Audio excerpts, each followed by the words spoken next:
Hello and welcome to Marks & Clark's Blurred Lines podcast series. I'm Robecca Davey, Chartered Trademark Attorney and Senior Associate at Marks & Clark, and throughout this series we'll delve into intriguing and evolving subjects in the intersection of fashion and intellectual property for 2024. Our discussions will span diverse topics such as the rise of NFTs, the expansive world of the metaverse, and the pivotal role of AI in shaping the industry.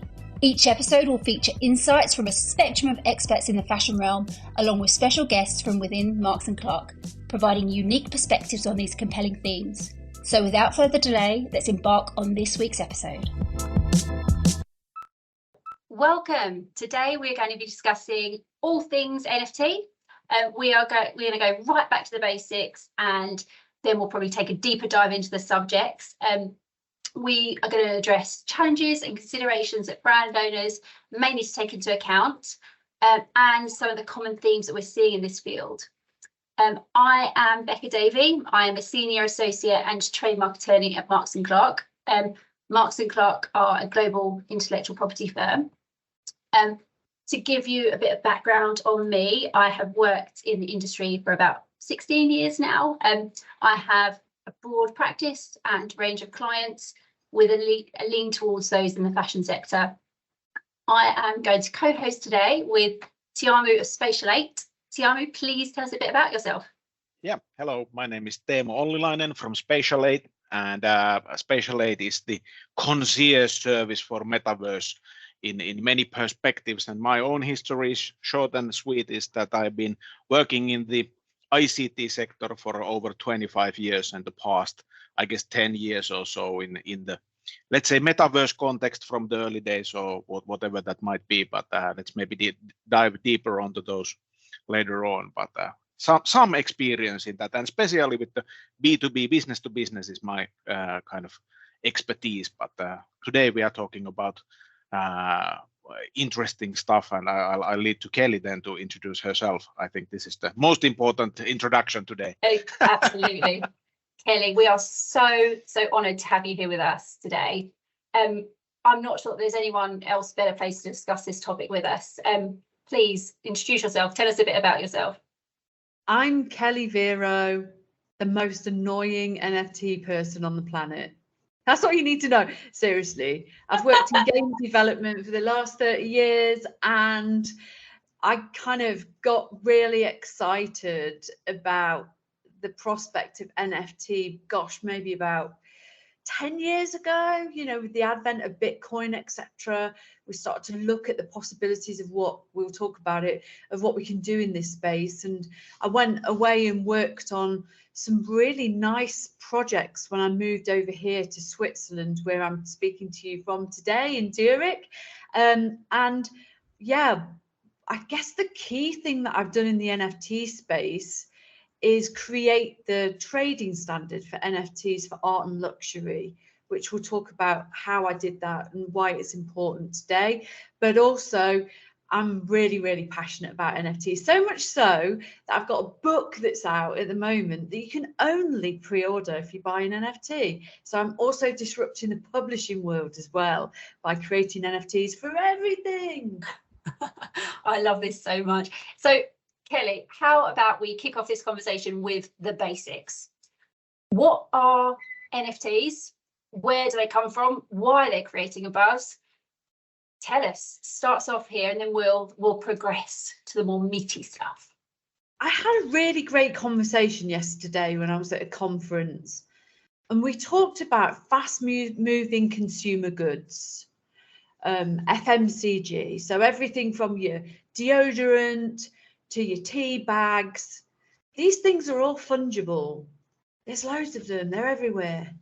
You can use them at any time, just buy them from your supermarket. They're incredibly generic. So what's the opposite of that?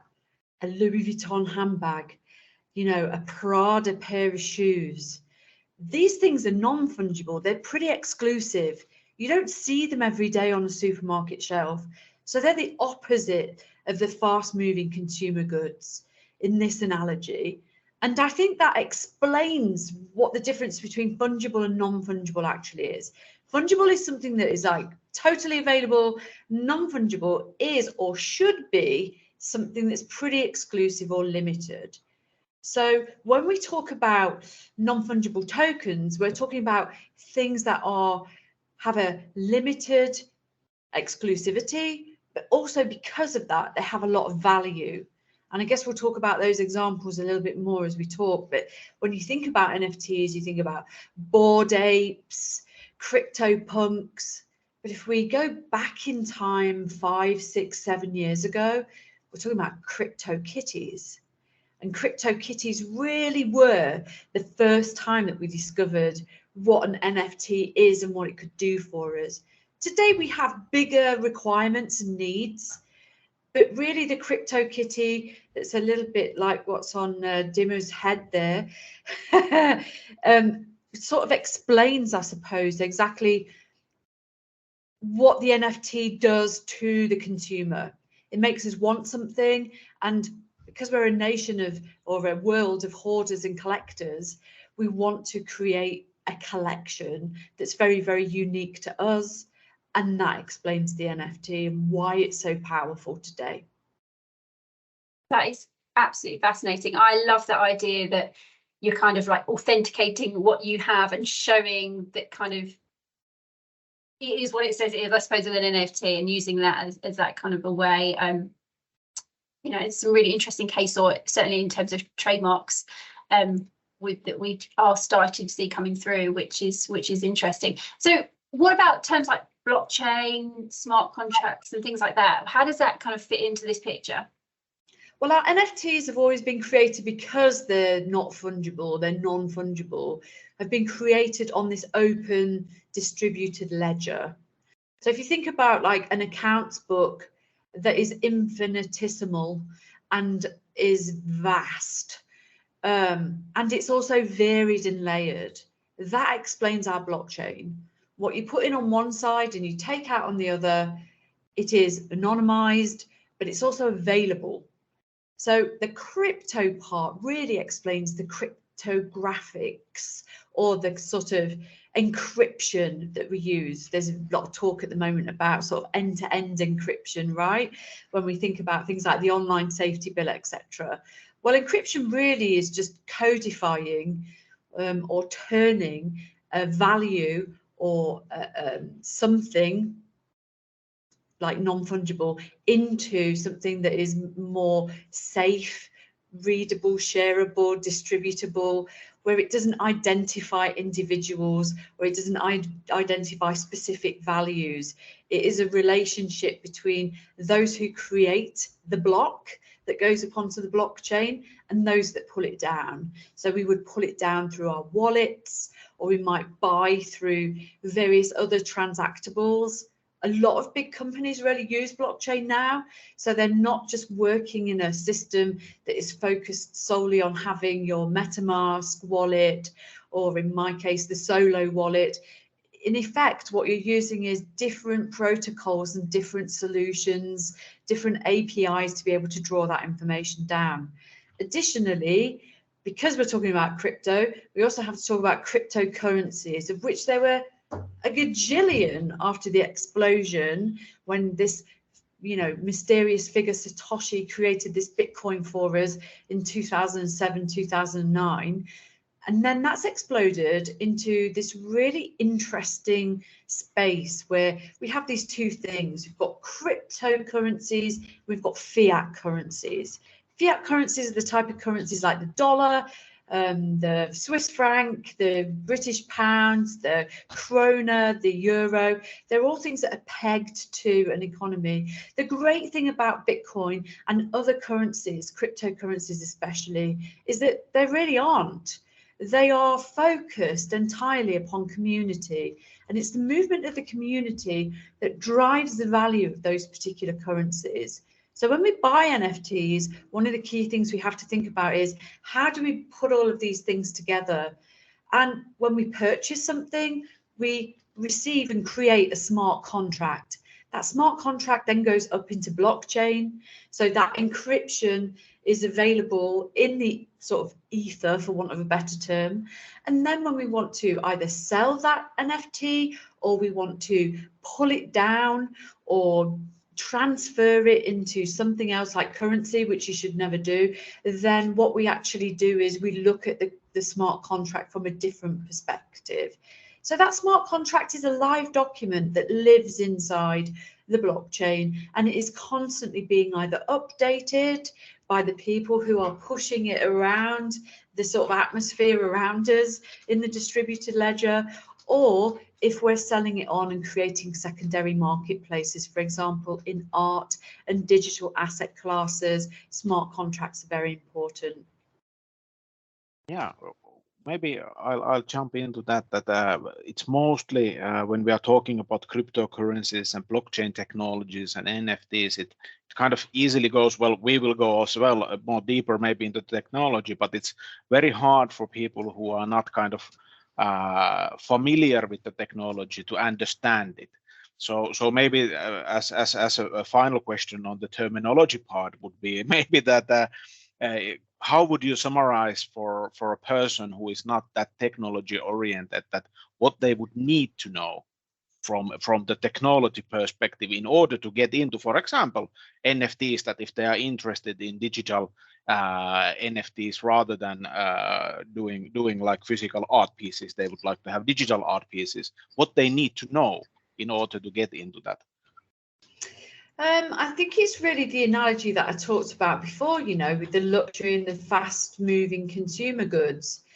We use such traditional ways of purchasing deodorants and baked beans, but when we focus on like new technologies, you know, crypto, NFT, digital art classes, we're actually using the tools that live inside that space. So I would describe it entirely, Demo, as being a totally different or new way of transacting. A non-traditional transaction space is how I would describe it.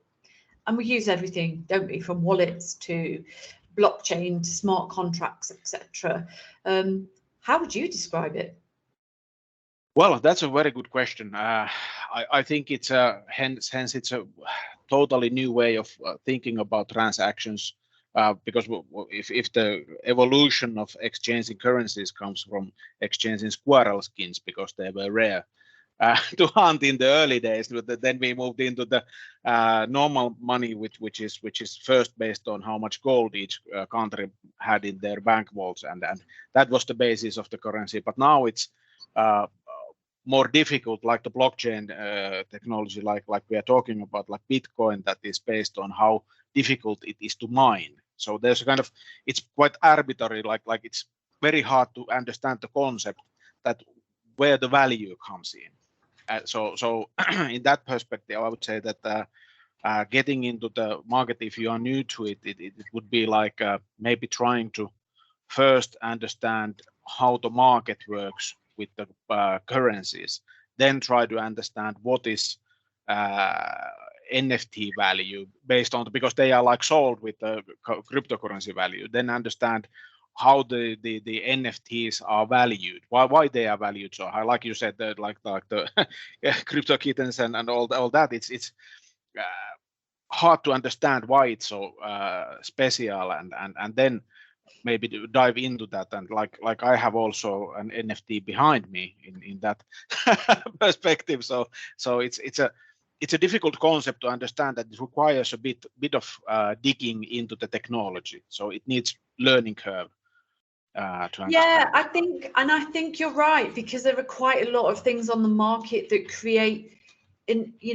a steep learning curve is good, right? Because it allows you to do autonomy, mastery, and purpose. But I think there are a lot of products that are on the market that make it even harder. And so I really love tools and technologies that use things like the mom test. When I created my wallet, that's one of the things that I wanted to do, to be able to test this process. I wanted to make sure that my mum could create an NFT, and sure enough, it was really easy to do. So if you can take a pic of your favorite cat that's on your head right now and turn that into an NFT, then you have just passed your master's degree from the NFT University, of which you will be receiving a smart contract to validate your credentials. So Kelly, I'm really interested to see, obviously I'm a trademark attorney. What are, from your perspective, what are you seeing the people you work with and people in the industry coming up against in terms of legal challenges? I mean, from my perspective, I'm certainly advising my clients on how to protect their rights and to get protection for their brands and NFTs in that respect. We've had a few cases come through. I don't know if you've heard about the Metabirkin case with Hermes, and there was also a big Nike case. We have very limited case law relating to the UK and EU at the moment. So it's a super exciting time from my perspective, because we're actually seeing this evolving. Finding particularly fashion clients really wanting to get on board with this and jump into this. But it'd be really interesting, you know, from your perspective, you're on the ground, like, what are you seeing? What are you coming up against? So much. You're right. You know, I think the Metabirkin versus Hermes case is one of the most interesting use cases of IP infringement I've ever seen. Absolutely.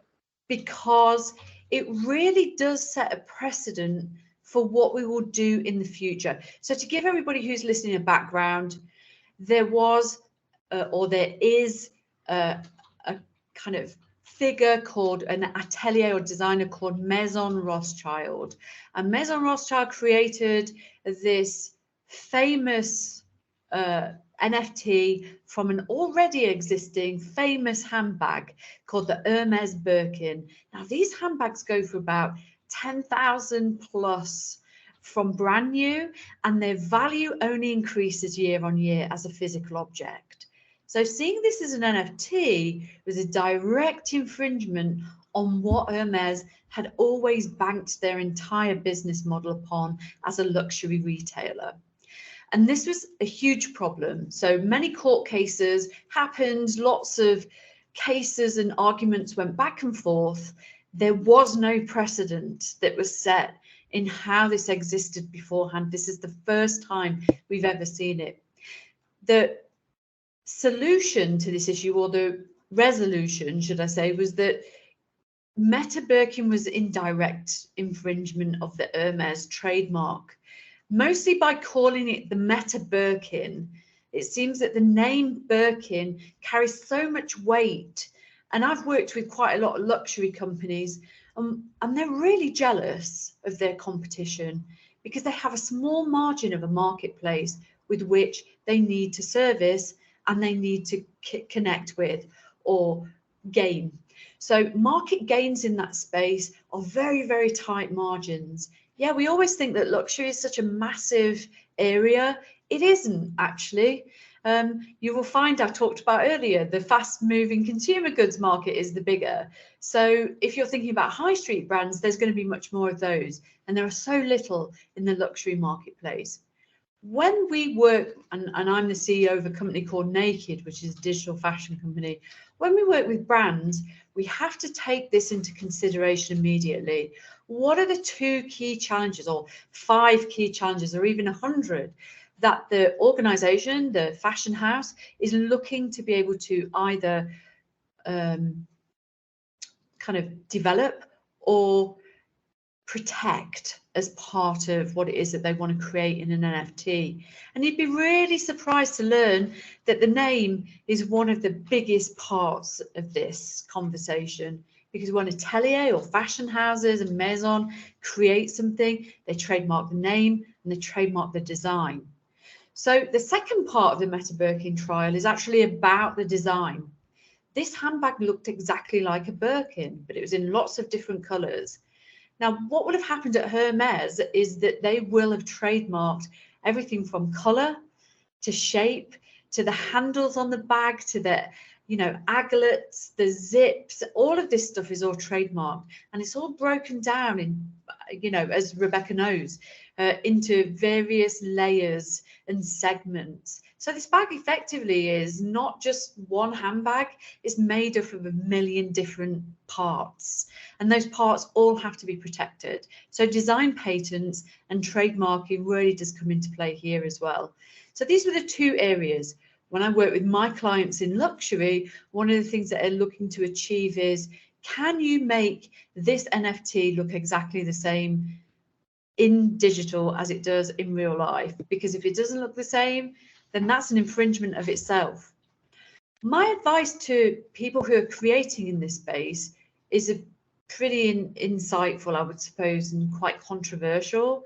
And that's that the creator of whatever it is that's being created as an NFT is the owner. Uber alles, above all. There is nobody bigger than Hermes in creating a Birkin bag. No one else created that Birkin bag but Hermes. If you are developing NFTs, that does not make you the creator. And that's a really important part of this. I can take a picture of a Louis Vuitton handbag today, but I can't really turn it into an NFT that I can claim is my NFT. It isn't. It doesn't belong to Kelly Vero. The original developer of that handbag and design is Louis Vuitton.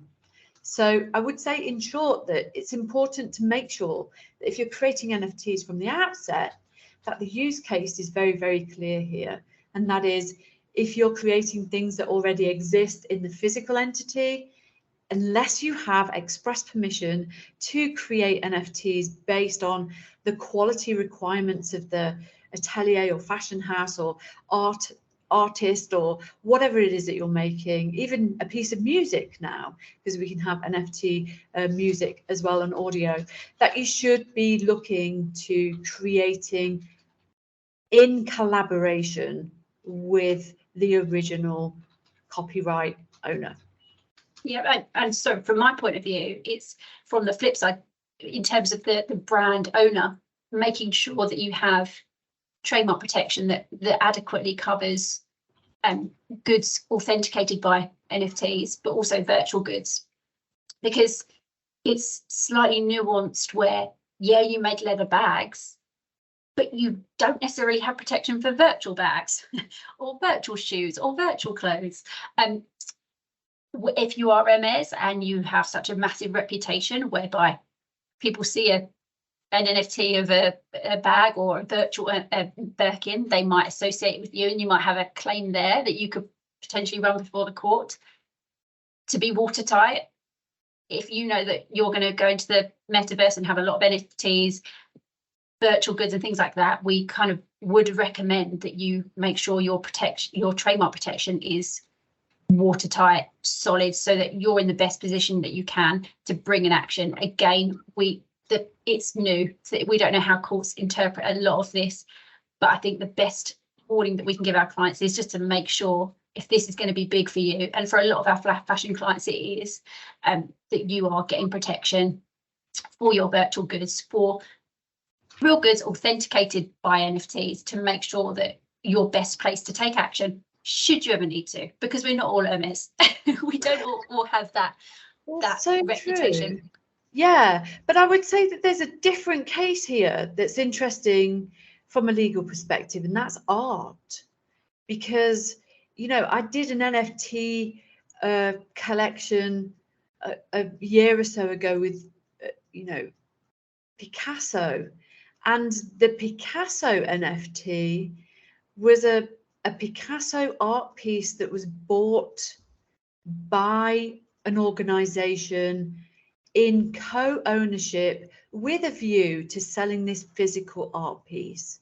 The NFT provided a kind of fragmented ownership. So it was part ownership. It's like taking a piece of paper and ripping it up into 100 pieces and saying, you know, Demo, you can have a piece, Rebecca, you can have a piece, but each one of these pieces is going to cost you X. And then in a couple of years' time, we're going to put this to auction, and we envisage that the return on that investment is going to be anything between 0%, because we know what the marketplace is like, to kind of, I don't know, average amounts of sort of 8 to 15%. And art's interesting because Pablo Picasso is dead. He's been dead for a really long time. How do we protect the heritage of artists, and can we use NFTs to do that? I think that's another interesting use case, because what that kind of brings up is a different type of copyright protection to the physical objects that you can buy on your sort of high street or in an exclusive or luxury setting, right? Yeah. Oh my gosh, it is so interesting.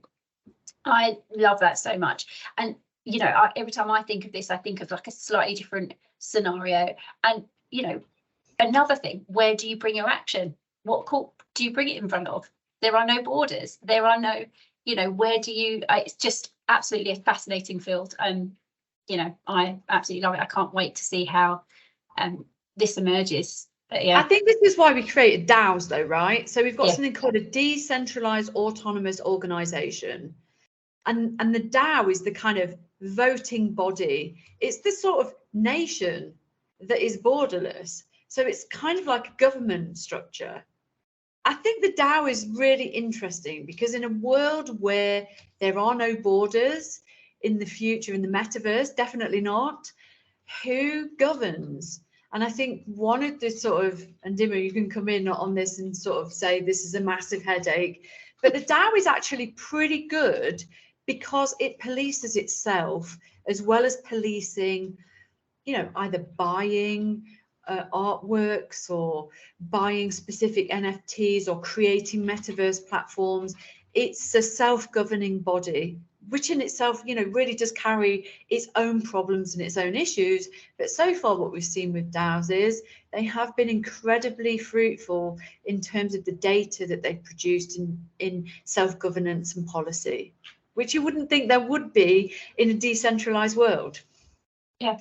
Yeah, I totally agree, and I think that's I would say an topic for another podcast. The DAO itself, it's like it's such a huge thing, and try to get your head around it, how that it works. So it's a big thing. But I would like to pitch into the legal stuff just with the one question is that I have an example. I have this alter ego called Kalle that has been in the spatial show and whatever. He's weird person, but he's also creating digital art and metaverse haikus and the picture behind me which is created with an AI. So how does that bring into the discussion that if the NFT is created using an AI, who owns it? Can I do properly like sell it as an NFT? Do I have the permission to do that? What happens? What are the legal? Do I have the kind of property rights for it? How does that work? Just get the hell out of here and don't ask difficult questions, okay? Yeah, I figured as well. Thank you, Charmy. That's all for you, right? I think that the AI question as well, and you know, Robecca will probably attest to this, but again, there is no precedence for it. And actually, because there's no precedence for it, it goes hand in hand with current AI policies and precedents that are being set at governmental levels internationally. And because of that, we will probably have to lean harder on AI law than we will have to lean onto NFT or object creation, copyright, trademarks, etc. law. Because I think that AI is not technically person-centric design. It's selected automatically. Where there are individuals and human beings and meat sacks, it's much easier to police, set precedents, create trademarks, create laws, regulation and procedure. But I think when it comes to something that's being created automatically, it's quite difficult. Unless we're maybe looking at the artist as the art, it's going to be quite hard for us to really define what the terms and constraints are. Naturally, if AI is infringing anything that already exists in the stratosphere and in the internet from day one, then yeah, we've got problems in terms of natural infringement problems, trademark issues.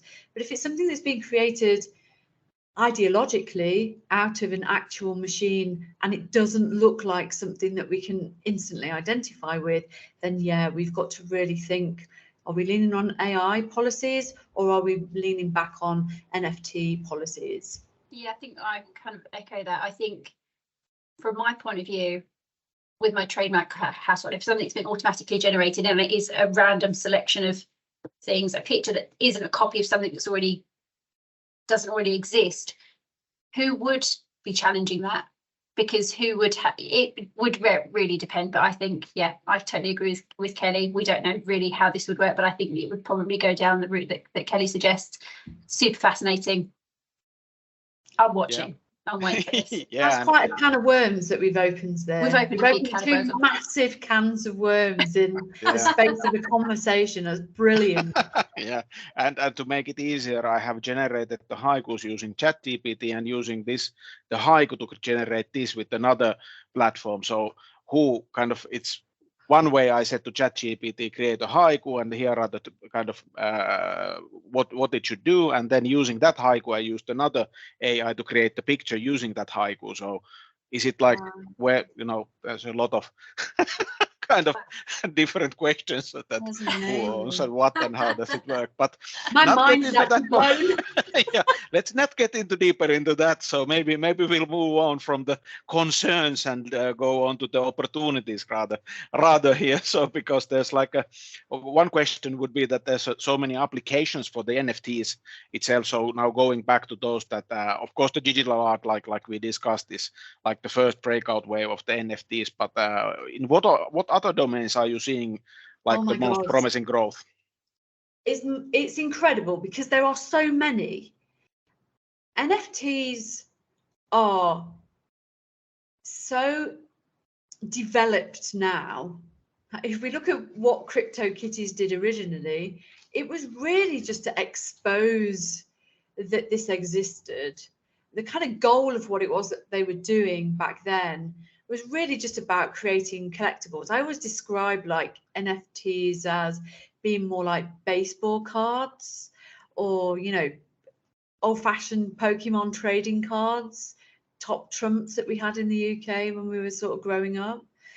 And I think today these are not empty things anymore. These things have utility, and the more utility that NFTs have, the stronger their value is in terms of use case and in terms of creating marketplaces and market potentials. So to give an example, I've worked with a brilliant wine grower this year called Masacan, and they're based in Napa Valley in California. And one of the things that they wanted to do was they want to do a collaboration with a famous artist called Amber Vittoria, and she's a digital artist. And they didn't want to just settle for putting her art on a wine label. They decided that what they wanted to do was give their users and purchasers and consumers a free airdrop, we call it. So it's something that's placed directly into your wallet of Amber's work. And what this allowed the user, the consumer, to do was to cover their shipping costs for an entire year. So what that creates is a really healthy, interesting conversation of brand. It first of all cements the brand, and it says, okay, by having this, you are connecting and becoming loyal to a brand. And from that brand loyalty, you are rewarded, and that reward is free shipping for a year. And then what happens is you create a series of talking points and a very exclusive community where only maybe the entire Masacan community of consumers can participate in this experience. So we created a framework for that. And then we also created a platform with which we could do the airdrops. And again, the CEO of Masacan didn't really have a great deal of exposure to creating NFTs. So we needed to make this as simple as possible. It had to be something that he could do in his PC or something that he could do through his wallet. So that's exactly what we did. Wow. What it created was a massive amount of loyalty. So not only did the consumer get the free NFT, they waited for the next round of airdrops because suddenly they became collectors. So I think that's a really, really good use case outside of the norm of, sneakers, fashion, art, which we've already talked about. Wine. Who even thunk that would be a thing? I think that's a very good collaboration. I will have to take up on that myself. It's a very interesting one. Definitely, I will see about that as well. but that would have been one of the questions. That is it like is the future of NFTs going towards connecting them into the real world applications like physical objects or physical stuff? Kind of what are the applications? Are there more than the wine example? I don't know. Does anything come up from your experience? That are there any proper ones that have been done? Yeah, I mean, there are some good sort of utility-based NFT use cases that we've seen. You know, the usual stuff like the Artifact Nike collaboration. Artifact was bought by Nike, having traded for less than a year. So they've been in the fashion space, well, the sneaker space, for less than a year, and they were acquired by Nike. So from an acquisition perspective, if you've got a great business model within your NFT, you can be acquired for over $1 billion. I think that's a very exciting prospect. For the smaller developer or the smaller creator, so Masakan is a good example of not being like a huge wine brand, but being more focused on a specific corner of the marketplace, and that really worked for them. Something that I'm doing at the moment is I'm publishing my book as an NFT. So rather than handing all of my hard-earned cash to these big tech billionaires that have online book distributors, I decided instead that it would be a really good idea to work with a company called Bytebound Books, and we've created an NFT which gives individuals who purchase access to not only the physical book itself, because that's what everybody wants, they want something in their hand, but also the collectibles, which are all of the NFTs, and then all of the digital updates. So each time something happens in the book where we have to change to a first, to a second, to a third edition, then the end user who's already purchased the NFT gets those updates at source. There's no messing around anymore. OpenSea and other organizations like Rarible allow us now to be able to embed NFTs with solid utility. And that's something that wasn't evident even 2 years ago. So we've come a long way in 2 years. Yeah, definitely. That sounds very interesting. You mentioned a few of the platforms there. What would be the ones that, on your perspective, is like for the artists and creators, kind of the main ones where to go, where to sell, what's the place to be in a sense? The big folks that are doing the digital art stuff that's huge, you know, the Maria Abramovich and the Pablo Picasso, etc., will probably err on the side of Rarible. But there are opportunities, obviously, for Artifact definitely used OpenSea when they kind of first started with the sneaker. Puma also, you know, use OpenSea. Pretty much everybody uses OpenSea. OpenSea's business model is much like Facebook's, okay? They are a distribution platform. So Facebook is a distribution platform for information. And in the same notion, OpenSea is a distribution platform for NFT. And so because of that, their business models are very similar in terms of data collection, data protection, you know, financial business models. So there will be a small amount that you will have to pay as a gas fee, but you can do something really nice on OpenSea that you can't do on a lot of distribution platforms. And that is something called a lazy mint. So it means that if you create an NFT and you don't want to pay gas fees, you can just leave it. You don't have to pay it. Until you're ready to actually list something or transfer something to somebody, you don't actually have to pay any gas fees. So I guess we'll have a conversation in a little bit about the whole gas thing, but certainly that's a great opportunity for people who are starting out in the NFT world and thinking to themselves, I don't want to pay a lot of money to just do a test case or do a little use case to see how stuff works. And you can use different networks as well to do that, the most popular being the Ethereum network, which is what our NFTs are based on, because they have specific regulations or standards with which these NFTs are created.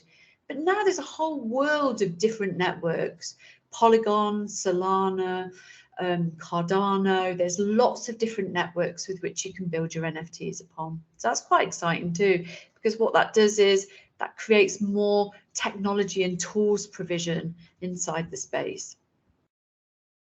Yeah, definitely. I think my last question for you would be regarding virtual real estate and the metaverse. There has been a lot of buzz in the past years. For me, well, I have my own opinion, but I would like to have yours. What's the kind of a role with the kind of virtual real estate and NFTs in the upcoming metaverse worlds? Well, you know, we're all friends now. And so I can be really honest with you both. And so I think that virtual real estate's a bunch of crap. I agree. Heard it here first, guys. Exclusive from Kelly Vero. Listen, the reason why I think it has problems. It's an incredibly problematic experience because the metaverse itself is not even habitable right now. Yeah. So it doesn't in itself have any utility. There are some very key examples, but these things are not Web3 examples. These are Web2 businesses that are behaving like metaverses. So companies such as Lockwood that make Avakin Life, you know, that's Web2. The sandbox is Web3 for sure, Decentraland Web3. There are other choices of metaverses, but what's the point in buying a piece of virtual real estate in something that's unproven, that we don't know if in 10 years it's going to have any value at all? Look at what happened with Bored Apes. Its value was completely wiped as an NFT. So that proves to some extent that we're out of the honeymoon phase, that we're not in Kansas anymore. And so because we're not in Kansas anymore, we can't actually put our fingers on virtual real estate being a solid use case for us to be able to have investments. And also when we talk about virtual real estate as an investment, we're not adhering to investment codes. So that presents another bunch of legal issues for us going forward. We haven't seen a metaverse collapse in on itself yet. So we haven't seen any lawsuits that are involved in people saying, well, I own 50,000 packets of land in this metaverse, so where's my return on my investment? The point of investment is that investments go up as well as down. But because we're creating this brave new world, the way that we're selling virtual real estate is also problematic. It is, you know, the world of the metaverse is paved with good intentions, but the reality is very, very different, and it's completely unproven, uncharted, and we don't know whether we can hang our hat on virtual real estate. We certainly can hang our hats on NFT because they actually are tangible, even though they're non-fungible. But virtual real estate requires us to have a one-size-fits-all metaverse, and we simply don't have that right now. As a philosophy, it's something we dream of. The reality is very different. So, Kelly, what do you, and to like kind of bring this to a conclusion, what do you see happening next? Like, and what do you like? What are your kind of closing thoughts? What do you think might happen, you know, in the near future? Real estate, maybe not yet. I'm not going to start buying up loads of Please don't. metaverse, but what do you think we can expect to see, like in the near future? Well, I think I can probably say this now, but I'm certainly working with the World Economic Forum to create a platform which is connective, inclusive, and accessible for everybody to be able to find whatever it is that they're looking for, from education and information to understanding more about the future of NFTs and how they can power everything from brands to tools to, yeah, even maybe real estate in the future. One thing that is very clear is that we're not going to be reliant solely on the physical realm to give us what it is that we need. Virtual reality and extended reality as a whole, like what the guys at Spatial 8 do, is very, very important to us being able to harness what happens in the next pandemics, what happens in the next natural disasters, because the physical space that we're in at the moment is problematic in and of itself. And we need to have some good guardrails and frameworks inside the virtual space to be able to provide us with much more of a workable future. I think we're getting there. I definitely see exciting things happening in NFT utility, for example. The things that we can do now are things that we couldn't do 6 years ago. You know, Siemens is a huge technology organization and has really started to put all of its chips into the metaverse as being a place that they can do everything from run safety protocols to engaging and onboarding end users and consumers at B2C level. So I'm pretty excited about the future, and I hope that NFTs plays a huge part in that. Kelly, thank you so much for chatting to us today. You have been a joy, an absolute joy to chat to. I definitely talk a lot. I love it. That helps. You're fascinating. I love it. Thank you so much, Kelly. No, thank you. Thank you. I really enjoyed it. Thanks a lot. Thanks for listening. For more information on all of these topics and to listen to all the episodes so far in the series, make sure to visit our Fashion Hub on the Marks & Clark website. You can find the link in the bio of this episode. See you again next time on the Blurred Lines podcast.